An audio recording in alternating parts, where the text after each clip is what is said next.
ஏழை குழந்தைகளின் அடிப்படை கல்விக்காக உதவ singleteacherschools.org இணையதளத்தை தொடர்பு கொள்ளுங்கள். ரொம்ப முக்கியமான விஷயம் விக்னேஷ், இந்த முதல் நிகழ்ச்சி ரிப்போர்ட் இருக்குல்ல, தகவல் ஃபர்ஸ்ட் எஜுகேஷன் ரிப்போர்ட், அந்த எஃப்ஐஆர் எடுத்து நீங்க பாத்தீங்கன்னா ஜட்ஜ் படிச்சுட்டு சொல்றாங்க யார் எழுதுனது.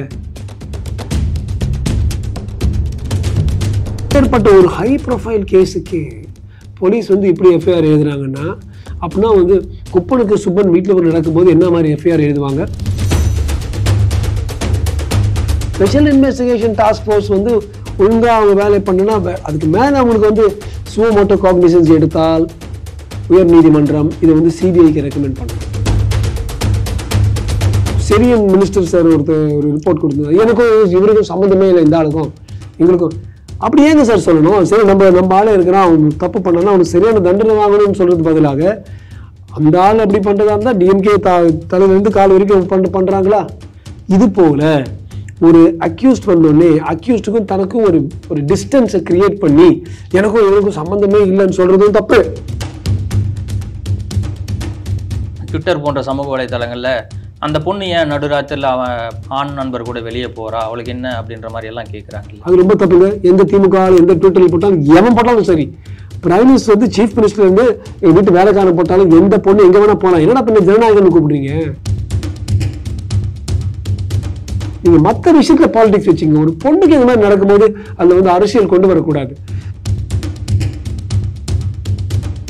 லிப்ஸ்டிக் போட்டு போயிருந்தா போய் யாரோ சொன்னாங்க, என்ன லிப்ஸ்டிக் உங்க வீட்டுல பொண்ணு லிப்ஸ்டிக் போட மாட்டாங்களா? அந்த பொண்ணு லிப்ஸ்டிக் போட்டுட்டோம். நான் சொன்ன எல்லா பெண்களும், பெண்ணை பத்தி நான் சொல்றேன், எவ்வளவு பெண்ணை பத்தி ஆளுங்க பேசுறேன், லிப்ஸ்டிக் போடுவாங்க. அவங்க கொஞ்சம் ஷார்ட்டா ஸ்கர்ட் போட்டு அழகப்படும், அவங்க போட்டு போவாங்க. ஏன் சினிமாவில் போடுவாங்க பாக்குறீங்களே, இந்த பொண்ணுங்க ஏன் போடக்கூடாது? உலகத்திலே ரொம்ப மோசமான விஷயம் அது. தயவு செய்து இந்த ட்விட்டர்லாம் போடுற ஆளுங்க அதெல்லாம் கொஞ்சம் அமுக்கி வைங்க. இதெல்லாம் உங்க பார்ட்டியை ப்ரொடெக்ட் பண்றதாக நினைச்சு நீங்க போடுறது தப்பு.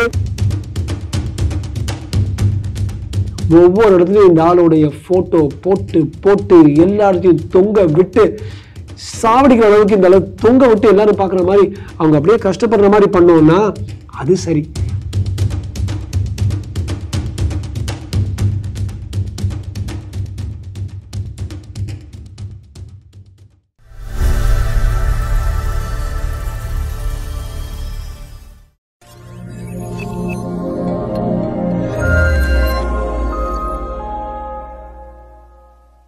தாமரை டிவி நேயர்களுக்கு வணக்கம்.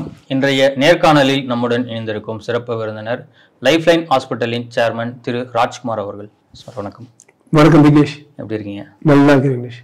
சென்னை தமிழ்நாடே கொஞ்சம் அப்செட்டாக தான் இருக்கு. சென்னை அண்ணா யூனிவர்சிட்டியில 19 வயசு மாணவி பாலியல் பலாத்காரத்துக்கு உள்ளாக்கப்பட்டிருக்கா.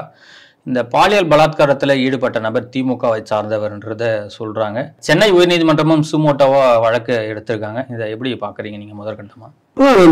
டீடைல்ஸ் கம்ப்ளீட்டா அந்த விவரங்கள் எல்லாம் பார்த்தேன். வெக்கேஷன் கோர்ட்னு இருக்கு அந்த டைம்ல, கிறிஸ்மஸ் சீசன். அதனால ஒரு சில ஜட்ஜஸ் அங்க அப்பாயிண்ட் ஆயிருப்பாங்க. இந்த ரெண்டு நீதிபதிகளும் பாத்தீங்கன்னா ஒருத்தர் வந்து மிஸ்டர் SM சுப்பிரமணியம், லட்சுமி நாராயணன். அதாவது நம்ம சென்னை பாஷையில சொன்னா பட்டையை கிளப்பியிருக்காங்க.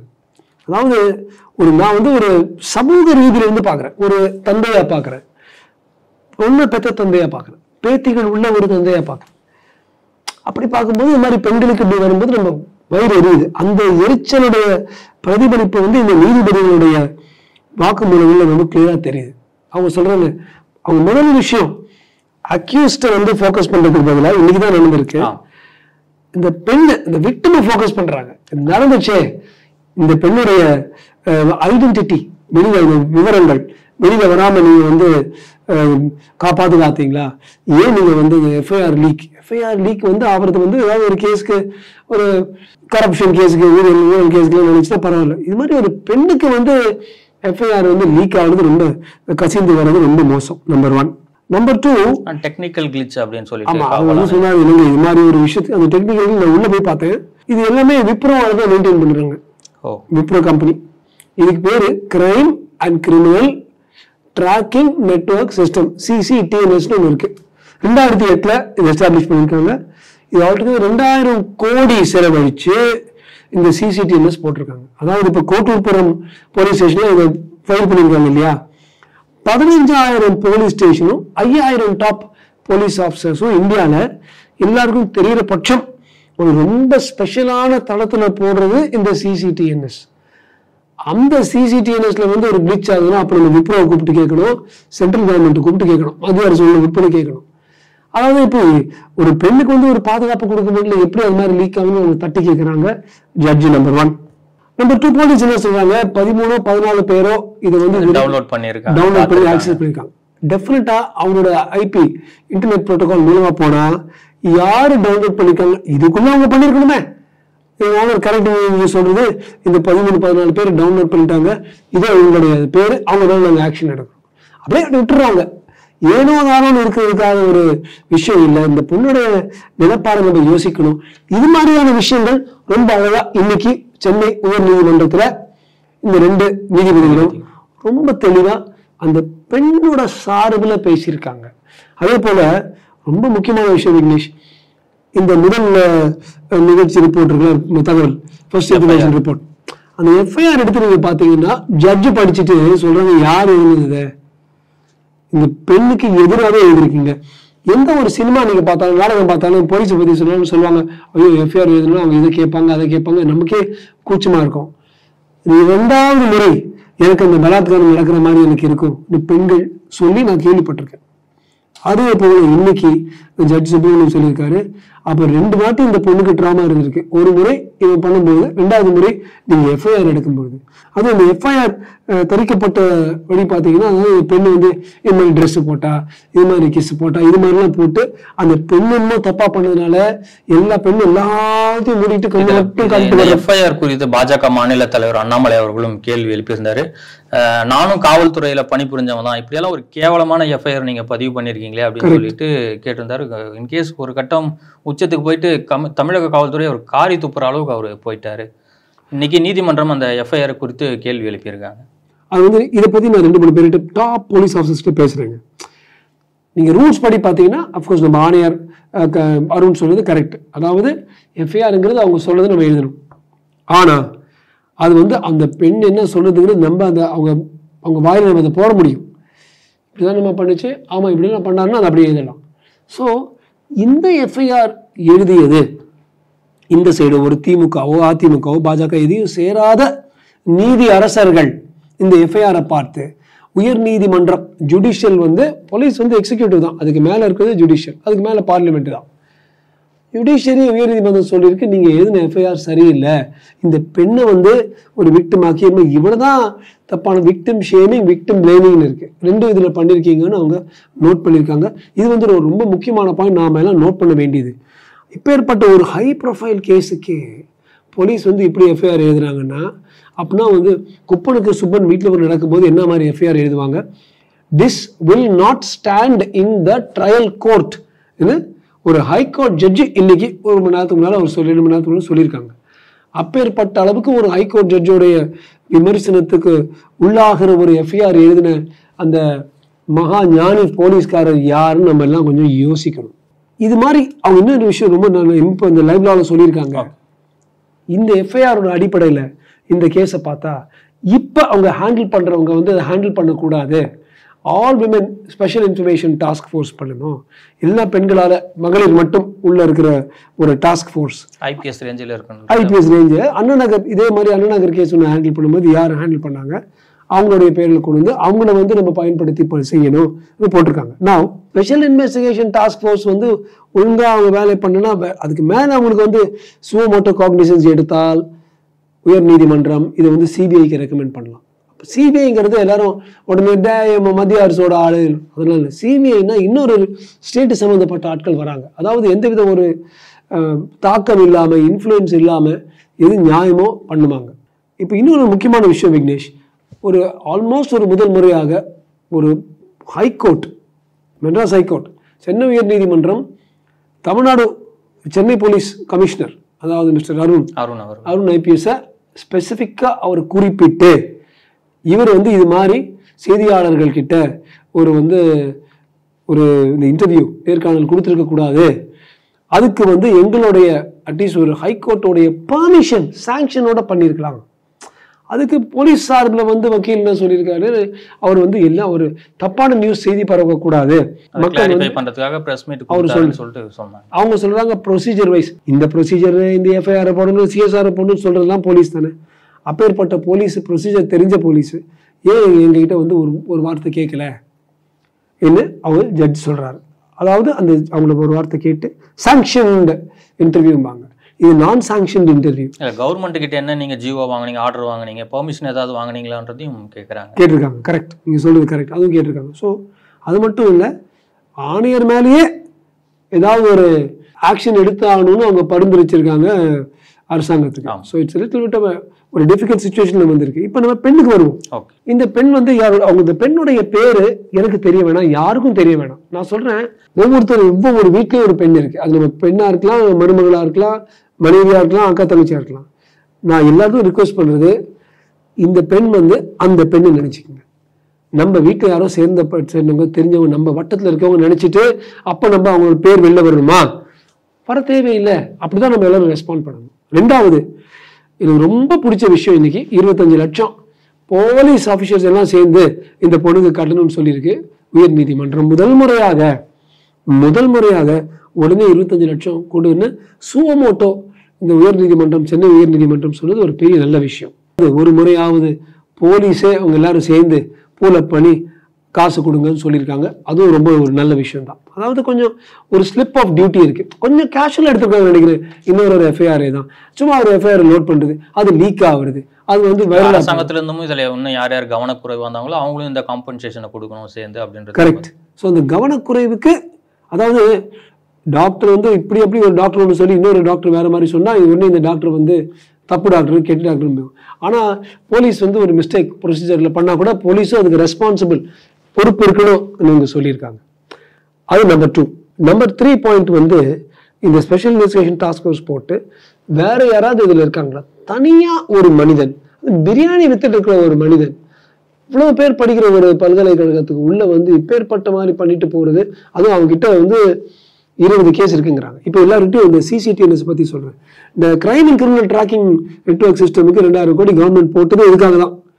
இந்த சிசிடிவியில உள்ள, அதாவது 988 சிசிடிவி இருக்குன்னு ஓவரால் கேம்பஸ்ல 1000 சிசிடிவிஸ் இருந்தா இந்த நிர்பயா ஃபண்டுன்னு இது மாதிரி சிசிடிவி போடணும்னு அந்த நிர்பயாக்கு 2012 ஆனதுன்னு 2013 இது மாதிரி ஒரு ஃபண்டை கிரியேட் பண்ணி 1000 கோடி ரெடி பண்ணி வச்சாங்க ஸ்டேட்ஸ்க்கு. அதுல இருந்து சிசிடிவி போடலாம். அந்த ஒழுங்கான சிசிடிவிஸ் இருந்துச்சுன்னா இதை கனெக்ட் பண்ணி விட்டா ரொம்ப ஈஸியா அந்த ஃபேஷியல் ரெக்கக்னிஷன்லயே ஒருத்தங்க வந்து ஒரு வாட்டிக்கு மேல, ஒரு முறைக்கு மேல அவனுக்கு வந்து இது மாதிரி சார்ஜ் ஷீட் இருந்துச்சுன்னா அது பிளிங்க் ஆகி ஷோ பார்க்கணும், அலர்ட் கொடுக்கும். ஆனா அது எல்லாம் சிசிடிவி ஒர்க் பண்ணணுமே, அதை கனெக்ட் பண்ணணுமே. பக்கத்துலேயே இருக்கு கோட்டப்புறம் போலீஸ் ஸ்டேஷன். நான் கேட்குறேன், ஏன் அதை கனெக்ட் பண்ண முடியாது? ஏன் அந்த சிசிடிவி ஓட்ட முடியாது? ஏன் நம்ம ஊர்ல மட்டும் எந்த ஒரு பெரிய ஒரு சம்பவமோ ஒரு அசம்பவமோ நடந்தா சிசிடிவி வேலை செய்யாது? அது வந்து அப்போலோ ஹாஸ்பிட்டலா இருக்கலாம், அல்லது வந்து அண்ணா யூனிவர்சிட்டியா இருக்கலாம். ஏன் வந்து எல்லாருடைய சௌகரியத்துக்கு சிசிடிவி போயிடுது? இந்த இடத்துல சிசிடிவியோட முக்கியத்துவம் என்னன்னாக்க, திருப்பூர்ல ஒரு படுகொலை சம்பவம் நடந்தது. சிசிடிவி இல்லாத காரணத்தினால இன்னும் அந்த குற்றவாளி யாருன்றத கண்டுபிடிக்க முடியலை எங்களால அப்படின்னு சொல்லிட்டு மாவட்ட எஸ்பி வந்து நேற்று பதிவு பண்ணியிருந்தார். ரொம்ப சேடுங்க, ரொம்ப சேட்.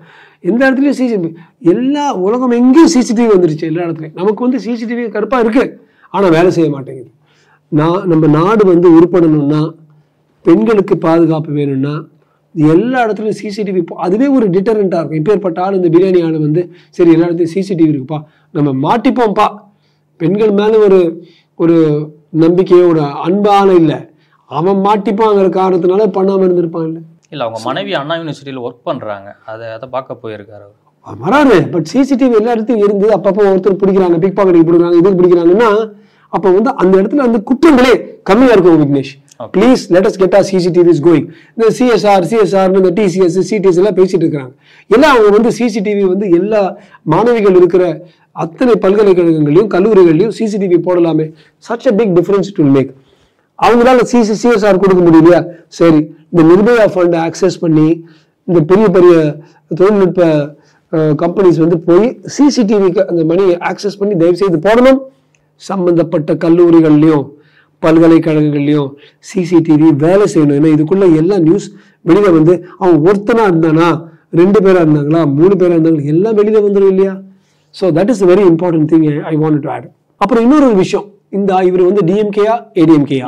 இப்போ வந்து பாஜக தலைவர் அண்ணாமலை அவர்களும் கொஞ்சம் ஆதாரம் கொடுத்திருக்காரு, இவர் வந்து திமுகன்னு. முரசொலி பேப்பர்ல கூட இவர் டிஎம்கே போஸ்டர்ஸ் எல்லாம் அவர் பேரெல்லாம் இருக்கு, அவர் பேர் இருக்கு. ஸோ ஒருத்தருடைய போஸ்டர்ஸ் டிஎம்கே இருந்துச்சு, அவர் தான் பிரியாணி சப்ளை பண்ணிட்டு இருக்காரு. இதெல்லாம் கூட்டி கழிச்சு பார்த்தா அவர் வந்து டிஎம்கேயா இருக்கலாம். இப்போ நான் என்ன சொல்றேன், அவர் டிஎம்கே இருந்தாலும் ஏடிஎம்கே இருந்தாலும் பாஜகவா இருந்தாலும் செஞ்ச குற்றத்துக்கு சரியான தண்டனை கிடைக்கணும்.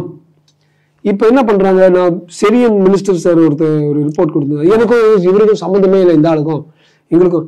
அப்படி ஏங்க சார் சொல்லணும்? சரி, நம்ம ஆளே இருக்கிறான், அவன் தப்பு பண்ணானா அவனுக்கு சரியான தண்டனை வாங்கணும்னு சொல்றது பதிலாக அந்த ஆள் அப்படி பண்றதா இருந்தா டிஎம்கே தலையிலிருந்து கால் வரைக்கும் பண்றாங்களா? இது போல ஒரு அக்யூஸ்ட் வந்தோடனே அக்யூஸ்டுக்கும் தனக்கும் ஒரு டிஸ்டன்ஸை கிரியேட் பண்ணி எனக்கும் இவருக்கும் சம்பந்தமே இல்லைன்னு சொல்றதும் தப்பு. திமுக ஆள் ஒருத்தர் இப்படி பண்றதா இருந்தா அதனால முதலமைச்சர்லேருந்து கீழே வரைக்கும் எல்லாரும் ஃபால்ட் சொல்றதும் தப்பு. நான் சொல்றேன், குற்றவாளியா பார்ப்போம். ஒரு குறிப்பிட்ட ஒரு பார்ட்டியை பொருந்தே ஒரு ஆளு பார்க்கறத விட குற்றவாளியா பார்க்கணும். பட் எனக்கு ஒரே ஒரு பயம் என்னன்னா, அப்படி ஒரு திமுக ஆளாக இருந்தால், ஆளுங்கட்சி ஆளாக இருந்தால், ஒருவேளை திமுக ஆட்கள் வந்து இந்த எஃப்ஐஆர் ரிப்போர்ட் இப்படி போட்டுறதுல அதுல வந்து அவங்க வந்து பங்கேற்று இருக்கலாமா இல்லையாங்கிற ஒரு கேள்வி வருகின்றது. அந்த கேள்வியும் அப்படி ஒரு நடவடிக்கை நடந்திருந்தால் விக்னேஷ், அது வந்து ஜனநாயகத்துக்கும் நீதிக்கும் நேர்மைக்கும் எதிரான இல்ல. அந்த கேள்வி கேட்கிற விதமா தான் பாஜக மாநில தலைவர் அண்ணாமலை இது மாதிரி நீங்க எஃப்ஐஆர் ஃப்ரேம் பண்றீங்க, அந்த பொண்ணு மேல குற்றச்சாட்டு இருக்கிற மாதிரி, அது தகுந்தாற் போலதான் திமுக ஆட்கள்லாம் ட்விட்டர் போன்ற சமூக வலைதளங்கள்ல அந்த பொண்ணு ஏன் நடுராத்திரில அவன் ஆண் நண்பர் கூட வெளியே போறா, அவளுக்கு என்ன அப்படின்ற மாதிரி எல்லாம் கேட்கறாங்க. அது ரொம்ப தப்புங்க. எந்த திமுக எந்த ட்விட்டர்ல போட்டாலும் எவன் போட்டாலும் சரி, பிரைம் மினிஸ்டர் வந்து சீஃப் மினிஸ்டர் வந்து எங்க வீட்டு வேலைக்காரன் போட்டாலும் எந்த பொண்ணு எங்க வேணா போலாம். என்னடா பண்ண ஜனநாயகம்னு கூப்பிடுறீங்க? எந்த பொண்ணு எங்க வேணா போலாம், அவன் ஆணோட தான் போவான். இன்னொரு ஒரு பொண்ணு வரணும், அது இன்னொரு பொண்ணுக்கு நடந்தா அது தப்பு. யார் இது போடுறது எல்லாம் ட்விட்டர்ல? இந்த கிப்ஸ்ன்னு சொல்ற இந்த குரூப்பா எப்படி அது மாதிரி போடுறது? நீங்க மற்ற விஷயத்துல பாலிடிக்ஸ் வச்சுங்க. ஒரு பொண்ணுக்கு இந்த மாதிரி நடக்கும்போது அதுல வந்து அரசியல் கொண்டு வரக்கூடாது. should not be politicized. எந்த பொண்ணு யாரோ சொன்னாங்க, பொண்ணு லிப்ஸ்டிக் போட்டு போயிருந்தா. அப்போ யாரோ சொன்னாங்க, என்ன லிப்ஸ்டிக் உங்க வீட்டுல பொண்ணு லிப்ஸ்டிக் போட மாட்டாங்களா? அந்த பொண்ணு லிப்ஸ்டிக் போட்டுட்டோம். நான் சொன்ன எல்லா பெண்களும், பெண்ணை பத்தி நான் சொல்றேன், எவ்வளவு பெண்ணை பத்தி ஆளுங்க பேசுறேன், லிப்ஸ்டிக் போடுவாங்க. அவங்க கொஞ்சம் ஷார்ட்டா ஸ்கர்ட் போட்டு அழகப்படும், அவங்க போட்டு போவாங்க. சினிமாவில் போடுவாங்க பாக்குறீங்களே, இந்த பொண்ணுங்க ஏன் போடக்கூடாது, ஏன் ஆண்களோட போடக்கூடாது? அவங்களுக்கு பாதுகாப்பு கொடுக்கறது உங்க பொறுப்பு, ஏன் பொறுப்பு, இந்த அரசாங்கத்தோட பொறுப்பு. அந்த பொறுப்புல வந்து அரசாங்கம் வந்து ஃபெயில் ஆச்சுன்னா அதுக்கு இந்த பெண்ணை வந்து தப்பு காட்டுறது வந்து victim shaming or victim blaming. உலகத்திலே ரொம்ப மோசமான விஷயம் அது. தயவு செய்து இந்த ட்விட்டர்லாம் போடுற ஆளுங்க அதெல்லாம் கொஞ்சம் அமுக்கி வைங்க. இதெல்லாம் உங்க பார்ட்டியை ப்ரொடெக்ட் பண்றதாக நினைச்சு நீங்க போடுறது தப்பு. பெண்மைக்கே நீங்க பண்ற, பெண் இனத்துக்கே பண்ற ஒரு பெரிய பெரிய பெரிய குற்றம் பொது வெளியில நான் எடுத்து வைக்கிறேன் விக்னேஷ். இல்ல சார், இன்னைக்கு அந்த நீதிமன்றத்திலேயும் நீதிபதிகள் பதிவு பண்றாங்க, என்ன எல்லா கிரைமுக்கும் வந்து நீங்க பெண்களையே வந்து விக்டிமா மாத்துறீங்க அப்படின்றதையும் கேள்வியா எழுப்பி. கரெக்ட். இந்த வகையில அம்மா இந்த பெண்ணை நான் எனக்கு பேர் கூட தெரியாது, இந்த மகாலட்சுமிக்கு நான் வந்து ஒரு கும்பிடு போடுறேன். ஏன்னா கட்ஸோட she has gone. கோர்ட் ஆர்டரும் முடிக்கும் போதே நீதிபதிகள்லாம் சல்யூட் பண்ணாங்க அந்த பெண்மணி. Hats off. இது மாதிரி ஒரு பொண்ணு 5 பொண்ணு 10 பொண்ணு 15 பொண்ணு 20 பொண்ணு வரும்போது இது மாதிரி கிரைம்ஸ் வந்து அப்போ வந்து இந்த பெண் மேல இருக்கிற அந்த ஃபோக்கஸ் கம்மியாயிடும், இவன் மேல இருக்கிற ஃபோக்கஸ் ஜாஸ்தியாகும். நான் ஒன்று சொல்றேன், இந்த ஞானசேகரோட போட்டோ நாம எல்லாரும் மாத்தி மாத்தி அடிச்சு அடிச்சு அடிச்சு அடிச்சு போட்டு போட்டு அவன் மனைவி அவனுக்கு 3 ஒண்ணு இல்லை, பொண்ணுக்கு தலைவர் 3 மனைவி வச்சிருக்காரு. அது பத்தாதான், அது எக்ஸ்ட்ரா எடுத்து பாறான். இது சூரிய வந்து பரோட்டா சாப்பிட்ற மாதிரி இருக்குது. இந்த 3 மனைவிகளும் சம்பந்தப்பட்ட சுற்றுச்சூழலும் அவங்க சம்பந்தப்பட்ட குடும்பமும் கருகி போற அளவுக்கு பாவம் அவங்க என்ன மிஸ்டேக் பண்ணாங்க, இந்த மனுஷனை கல்யாணம் பண்ணாங்க, கருகி போற அளவுக்கு ஒவ்வொரு இடத்துலயும் இந்த ஆளுடைய போட்டோ போட்டு போட்டு எல்லா இடத்தையும் தொங்க விட்டு சாவடிக்கிற அளவுக்கு இந்த அளவு தொங்க விட்டு எல்லாரும் பாக்குற மாதிரி அவங்க அப்படியே கஷ்டப்படுற மாதிரி பண்ணோம்னா அது சரி, அது அக்யூஸ்ட் ஷேமிங். அப்ப நம்ம ஹியூமன் ரைட்ஸ் ஆளுங்க என்ன சொல்லுவாங்க, இவனே பிடிச்சி அந்த ஆக்சுவலா பண்ண ப்ரூஃப் இருக்கிறது வரைக்கும் நீங்க சொல்றது தப்பு, இதனால இவன் கஷ்டப்படுவான். ஆனா இது கையும் களவுமா மாட்டிட்டு இருக்கிறான். அவங்க வீடியோ எல்லாம் டெலீட் பண்ணியிருக்கான். ஃபோனில் டிலீட் பண்ணியிருக்கான். ஆனால் இப்போ வந்து கடைசி ஒரு வாரம் இருக்கிற அத்தனை வீடியோஸும் எடுத்திருக்காங்க. அந்த வீடியோஸில் இவன் பண்ணுறதாக தெளிவாக தெரிஞ்சதுன்னா அப்போ ஹியூமன் ரைட்ஸ் ஒன்றும் சொல்ல முடியாதுல்ல. நாம் எல்லாரும் பண்ணுவோம், எல்லாரும் மாற்றி மாற்றி அவன் ஃபோட்டோவை போட்டு இவன் வந்து மிருகம், இவன் மிருகம், இவன் மிருகம், இவன் ராட்சச, இவன் அசுரன் எல்லாரும் ஒவ்வொரு போட்டோம்னா இப்போ எல்லாருக்கும் இப்போ சஞ்சய் ராய் வந்து பெங்காலில் திருப்பி போட்டாங்க அது அவனோட ஃபோட்டோ. அது மாதிரி இந்த ஞானசேகர, ஞானம் இல்லாத இந்த ஞானசேகர அந்த சஞ்சய் ராய் மாதிரி போட்டு தாளிச்சு எடுக்கணும். அப்போ பெண்களை மதிச்சுன்னா பயந்து இது போல ஆட்கள் பண்ண மாட்டாங்க. இன்னொருத்தர் பார்த்த ஒரு ஸ்டாக்கர் நேற்று இப்படிதான் கோர்ட்டை வெளியில் வந்திருக்கு. ஒரு பொண்ணு பின்னாலேயே போய் சண்டை போட்டு லவ் சொல்லிட்டு தள்ளி ட்ரெயின் மேலே தள்ளி விட்டுருக்கான். எப்படி இந்த ஆளுங்களா சும்மா கையை மாதிரி போட்டு தள்ளுவாங்க, என்ன வேணா பண்ணுவாங்க பெண்கள் மேல. பரங்கிமலை பெண்களை மதிக்க நாம கத்துக்கணும். அப்படிதான் எல்லா விஷயமும் அதுக்கப்புறம் தான் விக்னேஷ். சீரியஸ் ப்ராப்ளம் இல்லை. இந்த சம்பவத்தில் நம்ம திமுக ஆர்எஸ் பாரதி அவர்கள் ஒரு ஸ்டேட்மெண்ட் சொல்லியிருந்தாரு. அந்த அண்ணா யூனிவர்சிட்டி வந்து எங்கள் கண்ட்ரோலில் இல்லை, அதுக்கு சான்சலர் வந்து RN ரவி அவர்கள் தான் அப்படின்றத அவர் மேலே அந்த பிரச்சனையை வந்து திசை திருப்ப பார்க்குறாங்கல்ல. இன்றைக்கி தமிழக ஆளுநர் RN ரவி அவர்கள் யூனிவர்சிட்டியில் நேரடியாக ஆய்வு பண்ணியிருக்காரு. அது மட்டும் இல்லை, அவர் என்னைக்கு இந்த தமிழகத்துக்கு ஆளுநராக வந்தாரோ அன்னைக்கு அவர் பதிவு பண்ணுறாரு யூனிவர்சிட்டிஸ்லாம் வந்து இந்த அரசியல் தலையீடு இருக்கக்கூடாது அப்படின்றதையும் அன்னைக்கு பதிவு பண்ணியிருந்தாரு. அது போன்ற சம்பவங்கள் இருக்கிற வரைக்கும் இது போன்ற நிகழ்வுகள் நடந்துட்டு தான் இருக்கும்ன்றதை அன்னைக்கு அவர் பதிவு பண்ணார். நான் வந்து ஒரு விஷயம் சொல்கிறேன், ஆளுநருக்கும் எழுதிய FIRக்கும் என்ன சம்பந்தம் அவர் சொல்லட்டும். RS பாரதி FIR ஆளுநர் வந்து இப்படி எழுதுங்க அப்படி எழுதுங்கன்னு சொன்னார், யாரும் விளையாடி இருக்காங்க. அதை கோர்ட்டு பார்த்து இப்படிப்பட்ட குற்றத்துக்கு இப்படி FIR எழுதுவீங்கன்னு கோர்ட்டு சொல்லியிருக்காங்க. அப்போ ஆளுநருக்கும் இதுக்கு என்ன சம்பந்தம்? RS பாரதி சார் வந்து எப்படி பாரதி அண்ணன் வந்து இப்படி சொல்ல அதை திருப்புறாங்கனாக்க தமிழக அரசு கண்ட்ரோல்ல தானே இருக்கு யூனிவர்சிட்டி, ஆளுநர் தானே சான்சலர் இருக்காரு, ஸோ அவர் பக்கம் திருப்பி விட்டுறலாமான்ற மாதிரி அவர் பேசுறாரு. அதாவது என்னமோ எந்த ஒரு கவர்மெண்ட் இருந்தாலும் இது மாதிரி குற்றங்களே நடக்காது நம்ம நினைக்க முடியாது. திமுக இருந்தாலும் அதிமுக இருந்தாலும் பாஜக இருந்தாலும் குற்றங்கள் நடந்துட்டு தான் இருக்கும்.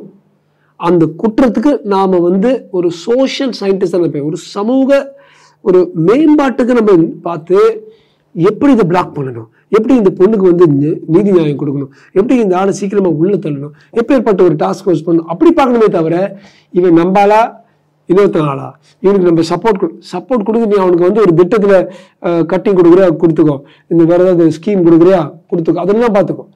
பொண்ணை தொடுறது குற்றம் செய்யறது இதுல வந்து எந்த ஒரு அரசியல் தலைவரும் அந்த கட்சி தொண்டர்களுக்கு ஒரு ஆதாரம் வந்து எந்த வித சப்போர்ட்டும் கொடுக்கக்கூடாது, ஆதரவு கொடுக்கக்கூடாதுங்கிறது வந்து நம்ம எல்லாரும் ஒன்று சேர்ந்து அடிமேல் அடி அடிச்சாதான் நடக்கும் விக்னேஷ். இல்லை, இந்த திமுக ஆட்சிக்கு வந்ததுக்கு அப்புறம் நீங்கள் நல்லா கவனிச்சு பார்த்தீங்கன்னா தெரியும், இந்த மாதிரி பெண்களுக்கு எதிராக ஒரு சம்பவம் நடக்கும்போது கடந்த ஆட்சி கூட கம்பேர் பண்ணி பேசுகிறாங்க, இல்லைன்னா வேறு மாநில ஆட்சி கூட கம்பேர் பண்ணி பேசுகிறாங்க. உதாரணத்துக்கு இந்த பொள்ளாச்சி சம்பவத்தில் அவ்வளோ பெரிய கொடூரம் அதிமுக ஆட்சியில் நடந்துருச்சு, ஆனால் இதெல்லாம் அவ்வளோ பெரிய சம்பவம் இல்லைன்ற மாதிரி சட்டத்துறை அமைச்சர் ரகுபதி பேசுகிறார். அதாவது ஒரு டாக்டர் வந்து தப்பான காலை வெட்டிடலாம்.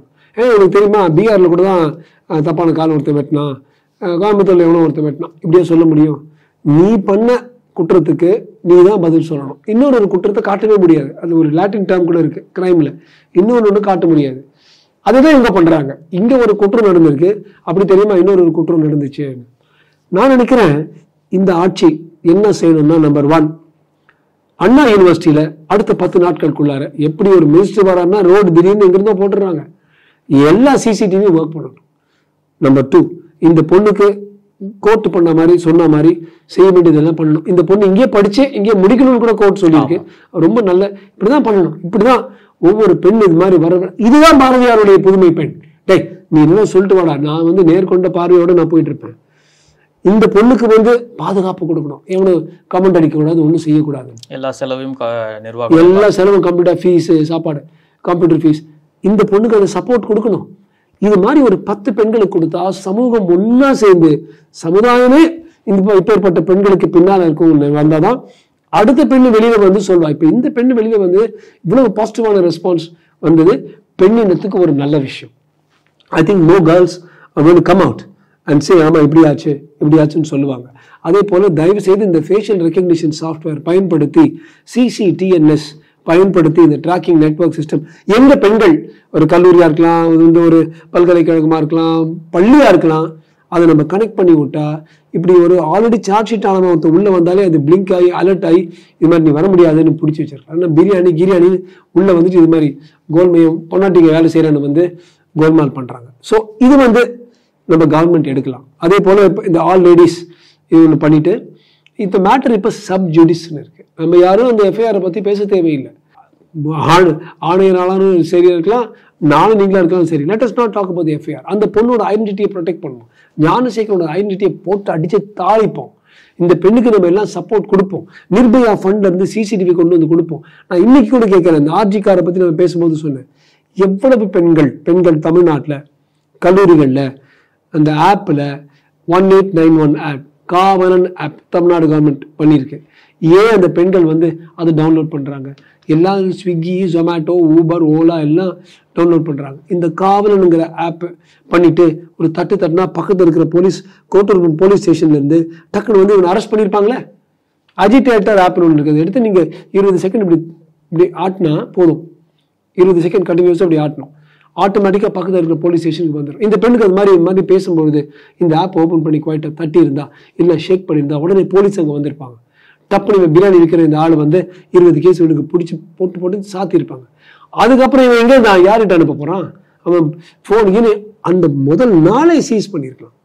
ஸோ கடைசி பாயிண்ட் வந்து போலீஸ் மட்டும் இல்லைங்க, பப்ளிக். என்னை பொறுத்த வரைக்கும் நான் சத்தியமா சொல்றேன், எனக்கு டெல்லி பப்ளிக் ஸ்கூல்னு ஒரு பப்ளிக் ஸ்கூல்ல இருந்துச்சு. அப்போ வந்து இது மாதிரி ஒரு பாலியல் நிகழ்வு ஒன்று நடந்துச்சு. ஒரு பையனும் பொண்ணு இன்னொன்று பண்ணிட்டு அது வந்து பப்ளிக்கா போய் பாவம் அந்த பொண்ணோட அப்பா வந்து தண்ணியை சுட்டுக்கிட்டார், மிலிட்ரி மேன். நான் கடவுள் சத்தியமா சொல்றேன், நான் இன்னும் அந்த வீடியோ பார்க்கல. எதுக்கு நான் பார்க்கணும்?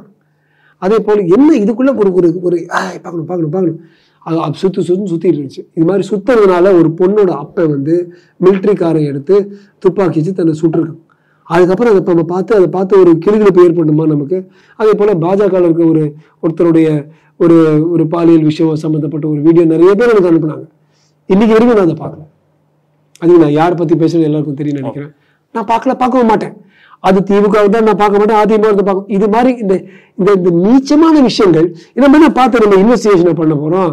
அதுக்கு மேல பப்ளிக் என்னைக்கு போக ஆரம்பிக்கிறாங்களோ அப்போ ஒரு பொண்ணை பார்த்து ஒருத்தன் என்ன நீ வந்து பாய் ஃப்ரெண்டை கிஸ் பண்ணிட்டு இருந்த, அதை நான் போட்டோ எடுத்துட்டேன், வீடியோ எடுத்துட்டேன், நான் அனுப்பினேன் போடா சொல்லிட்டு அந்த பொண்ணு போகணும். அல்லது நேரா 1891 காவலன் நடிச்சு போலீஸ்காரனை கொண்டு வந்து இது மாதிரி ஆட்களை உள்ள தரணும். என்னை பொறுத்த வரைக்கும் ஐ வாண்ட் சேஃப்டி.